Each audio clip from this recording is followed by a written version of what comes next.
అమ్మకు చెప్తున్నా. సరే చదువుకో. అమ్మా చూడేడు. ఏందే ఎప్పుడు అంత నేరో లొల్లి పెట్టుకుంటావు? చదువుకో. అదే కదా.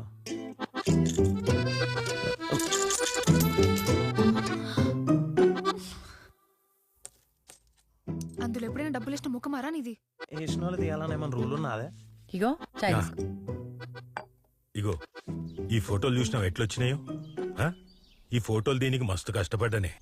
అరే ఫోటోలు మంచిగా వచ్చినప్పుడు దిల్ ఖుష్ అవుతుంది. నీకేంది, నువ్వు ఖుష్ అవుతావు. మరి మా సంగతి ఏంది? ఇప్పుడు మీకేమైంది? ఏమైందా? ఆ?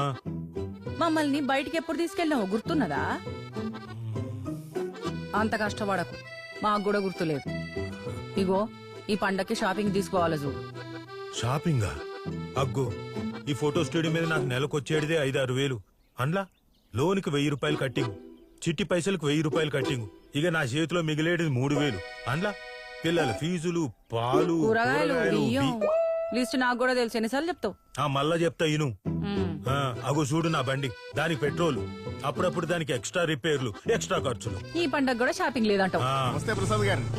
అరే అంజయ్ సార్ నమస్తే. రండి రండి కూర్చోండి. నమస్తే సార్. అంజేసారా? బాగున్నారా? బాగున్నా బాగున్నా సార్, కూర్చోండి. అంజేసారు ఎందుకు వచ్చింది? నన్ను అడుగుతావు? ఇగో సార్కి చాయ్ తీసుకురా. పప్పు ప్రోగ్రెస్ కార్డు తీసుకుండే. ఇదిగోండి. అయ్యా ఇచ్చేసిండే. ఇప్పుడు ఎట్లానే పేపర్లు అడుగుతాడా?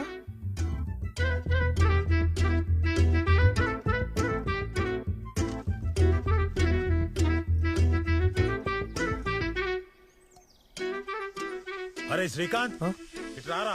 అగో నాన్న పిలుస్తుండు, పో. నువ్వు రావే ప్లీజ్. అమ్మ జ్యోతి నువ్వు కూడా రా.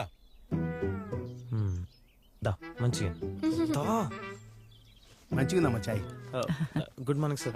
నానా నీకు నిన్ననే చెప్దాం అనుకున్నాం నాన్న, కానీ నువ్వు వెంకయ్యంకులు పెళ్లికి పోయినావని చెప్పి జ్యోతే హే నాన్న రేపు వస్తాడు కదరా పండుకుందాము రేపు ఇద్దామన్నది నాన్న. రే నేనెప్పుడు చెప్పాను రా? నువ్వే కానీ చెప్పినావు నాన్న ఇద్దామని. రేయ్ మళ్ళీ అన్నట్టు రే ఆగు, ఏం మాట్లాడుతున్నావురా? ఇటు ఇయ్యండి సార్. ఇగో సార్.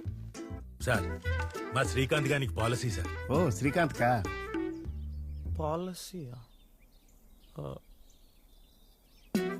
శ్రీకాంత్, మీ నాన్న నిన్ను ఫారెన్ పంపిణీకే పాలసీ కడుతుండు. దా సంతకం పెడుతు. ఓ ఓకే సార్. ఈడ పెట్టు.